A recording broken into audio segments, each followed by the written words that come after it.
مجنوں نے سنا کہ لیلا آ رہی ہے تو وہ اس کے استقبال کے لیے نکلا۔ جس اونٹنی پر وہ سوار ہوا اس کے بچے کو گھر چھوڑ گیا۔ راستے میں اس اونٹنی کی کشمکش شروع ہو گئی۔ اونٹنی گھر کی جانب واپس لوٹنا چاہتی تھی تاکہ اپنے بچے کے پاس پہنچ سکے، اور مجنوں چاہتا تھا کہ اونٹنی آگے بڑھے تاکہ اسے لیلا کا وصال نصیب ہو۔ مجنوں ذرا سا غافل ہو تو اونٹنی پیچھے کی جانب پلٹ جاتی۔ چونکہ محبتوں کا جسم عشق سے پر تھا اس لیے وہ اونٹنی کی ایسی حرکت سے بے ہوش ہو جاتا۔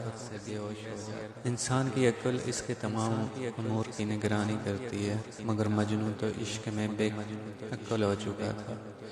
اونٹنی ہوش میں تھی جب وہ دیکھتی کہ اس کی مہار ڈھیلی ہوئی۔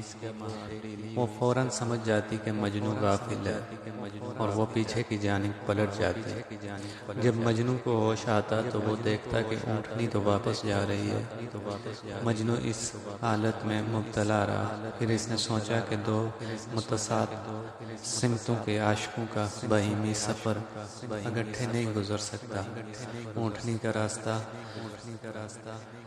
کھوٹا کر رہی تھی اور یہ اونٹنی اس کے لیے خرابی کا باعث تھی۔ مجنوں نے اونٹنی کو چھوڑ دیا اور پیدل چل پڑا۔ بس جو شخص جسم کا ساتھ نہیں چھوڑے گا وہ گمراہی کی راہ پہ ہوگا۔ جان اور جسم کی بھی خواہشات جداگانہ ہیں، ان دونوں کا ساتھ اکٹھے نہیں چل سکتا۔ جان کی پرواز عالم بالا کی جانب ہے اور جسم کو زمین پسند نہیں۔ جب تک انسان کی روح جسم میں رہے گی وہ اپنے مقصد حقیقی کو نہیں پا سکے گا۔ حکیم سنائی کا قول ہے کہ اللہ عز و جل کے عشق میں جسم کو اور اس کی سواری کو تم نہیں چھوڑ سکتے۔ اللہ عز و جل کے راستے کا گیند بن جاؤ اور لڑکھڑاتے ہوئے اس کی بارگاہ میں پہنچ جاؤ۔ اس سفر کو کوشش شروع کرنا تمہارا کام ہے اور اللہ عز و جل کی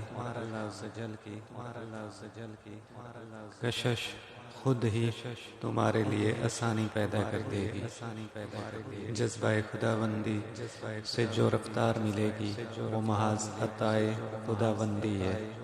یہ خدائی جذب عام جذب نہیں ہوتا جو ہر راستے میں حاصل ہو جائے۔ یہ وہ جذب ہے